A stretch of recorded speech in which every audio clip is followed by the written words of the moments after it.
Okay, chemistry and pre-AP chemistry. This is a video to explain your distant learning, pH and POH practice for lesson 2 for week 2.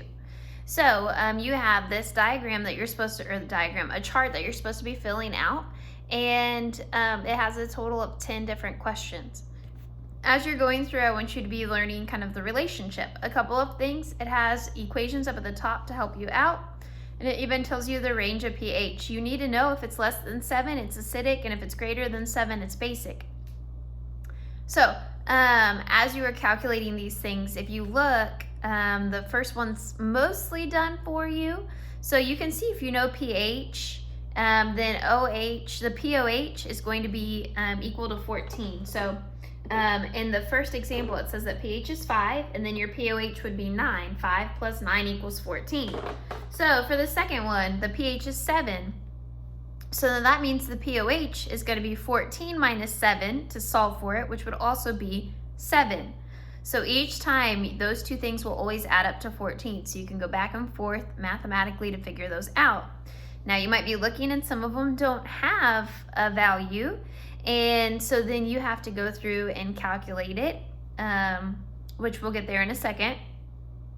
The very, very, very last column says acidic or basic. So you're pretty much just saying if it's acidic or if it's basic, or if it's neutral. The only one that would be neutral would be 7.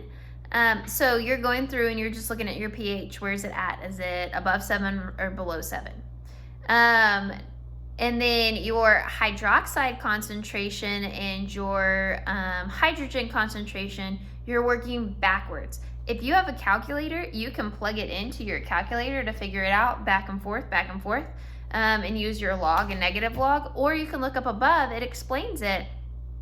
It tells you if the hydrogen concentration is 10 to the negative 6, then the pH is going to be 6.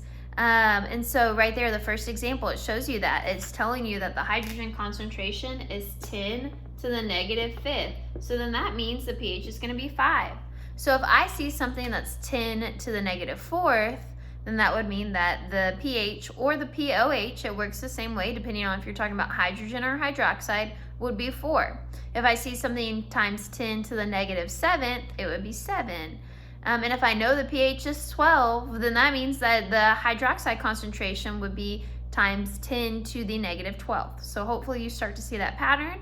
You can also plug it in. So that should hopefully explain how to do this. If you need more explanation, please message me. We can set up a Zoom, or I can try to answer it on Remind, whatever works best for you.